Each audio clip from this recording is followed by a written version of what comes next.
मित्रांनो, सफर महाराष्ट्राची या यूट्यूब चॅनलमध्ये आपल्या सर्वांचं स्वागत आहे.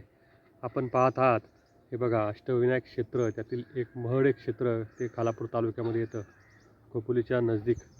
तर या मंदिराजवळचं एक आपल्याला दर्शन मी व्हिडिओद्वारे दाखवत आहे. तर व्हिडिओ सुरुवातीपासून शेवटपर्यंत पहा. गणपती बाप्पा की जय.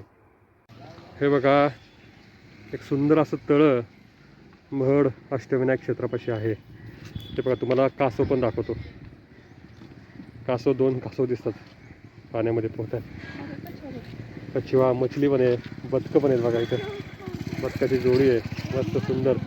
आणि दोन कासव मनसोक्तपणे पोहतात बघा. सुंदर असं तळ आहे, विलोभनीय तळ आहे. बदकं खेळतात, भरपूर बदकं आहेत त्याच्यामध्ये. एकदम निसर्गरम्य असा परिसर आहे.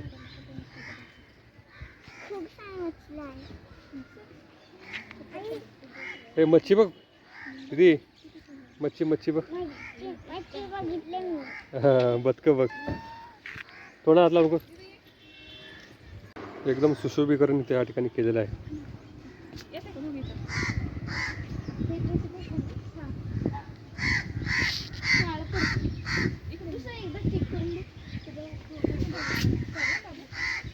कावळ्याचा आवाज येतोय चांगला ऐकू. हे जुनं मंदिर आहे, हे दिसतंय ते.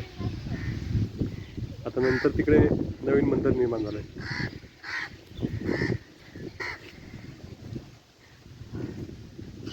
लोकांची अजून गर्दी होत नाहीये.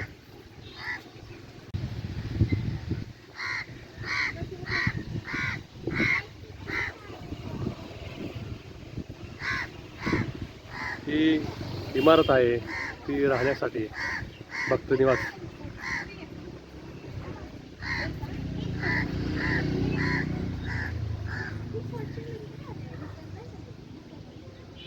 मी ज्यावेळेला लहानपणी यायचो त्यावेळेला ते घड्याळ दिसते, त्या घड्याळाकडे माझं नेहमी लक्ष असायचं. आता घड्याळ चालूच आहे ते. 12:30 वाजायचं. आम्ही लहानपणी यायचो दर्शनाला, त्यावेळेला ते घड्याळ, खूप जुनं घड्याळ आहे ते आजही चालू आहे.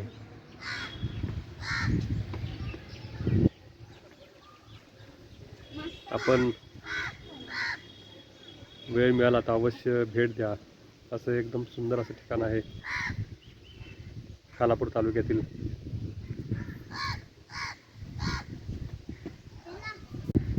बदक पाण्यात पोहते बघ. हे थांब सावकाश. आणि बघ दोन कासव बघ दिसलं, कासव दोन बसलेत निवांत. ते बघा, दोन कासव दिसतात तिथं. आणि बदक पाण्यात पोहते. मान बघ, मान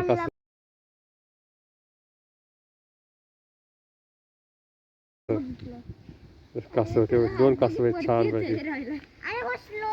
दोन कासव तिथं पोहतात. अजून बरीच कासव असतील तेव्हा. तिकडं पण दोन कासव दिसतात. भरपूर कासव आहेत. कासवाचं पिल्लू पण आहे तिकडं. ते कासवाचं पिल्लू तिकडं, एकदम तिकडं. नाही, लांब दिसणार नाही. तेव्हा इथं दिसतात ते बघ ना बघा. तेव्हा दोन कासव पिल्लू. मस्त आहे ना. जुनं मंदिर, दत्त मंदिर पण आहे.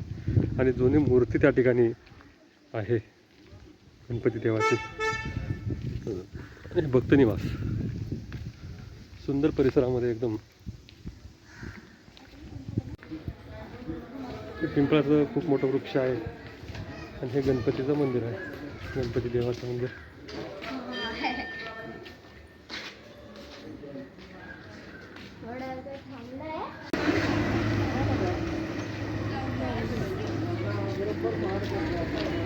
अलीकडे हे मंदिर.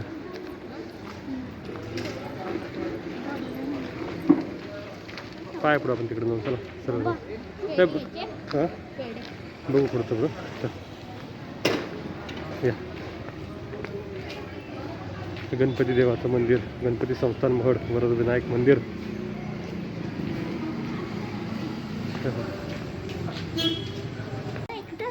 गणपती बाप्पा मोरया.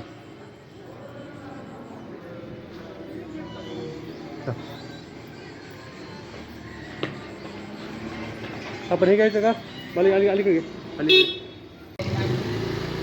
बाजूला बाजूला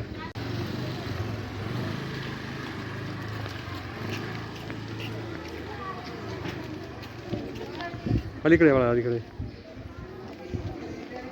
गावदेवी मंदिर आहे महड गावातील. हे बघा इकडून दिसतंय, इकडे भगवान शंकराचं मंदिर आहे.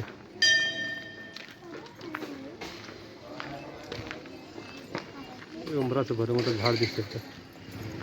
हा कसलं फळ आहे रे इकडे? हे कसलं फळ आहे काय लक्षात आहे ना? हा नाही बेल नाही नाही बेल नाही ते बेल नाही बेल बेल एवढं मोठं नसतंय, वेगळंच आहे. बेलाची पानं 3 दिसतात, तिकडं पानं भरपूर दिसतात वेग. स्थानिक लोकांचं असं म्हणणं आहे की या झाडाचं पपनस नाव आहे. हे जे काय फळ आहे पपनस आहे. तर काय मलाही सांगू शकत नाही नक्की पपनस आहे का कुठला आहे. पण पपनस फळाविषयी ऐकून आहे, परंतु हे काय कधी बघितलं नसल्यामुळं नीट काही माहिती याची निश्चित देऊ शकत नाही. हा चल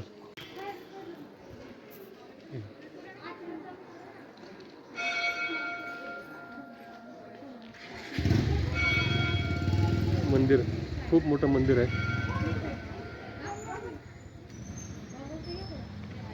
चला चला चला काय आलं चला चला चला.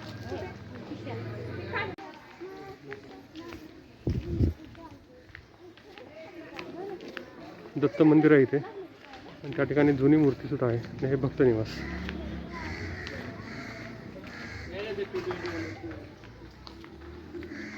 हे गणपती संस्थान.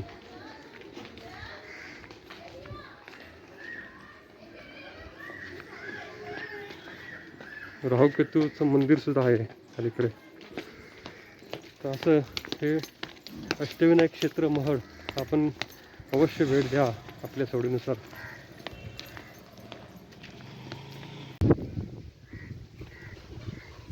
अवश्य भेट द्या अष्टविनायक क्षेत्र महड. ए बाळा काय झालं? हा हा पाय बडा बाई आलो हा बाय असं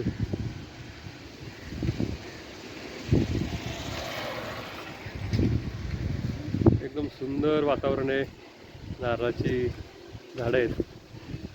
आपण अवश्य एकदा भेट द्या. क्षेत्र खूप मस्त आहे. पार्किंगची सुद्धा सोय त्या ठिकाणी आहे. उत्कृष्ट लोकेशन आहे. निसर्गरम्य परिसरामध्ये इथे महड आणि पाली अशी 2 रायगड जिल्ह्यामध्ये अष्टविनायक क्षेत्र आहेत. पालीला ज्यावेळेला जाईल त्यावेळेला मी तुम्हाला त्याविषयीचा व्हिडिओ नक्कीच देईल.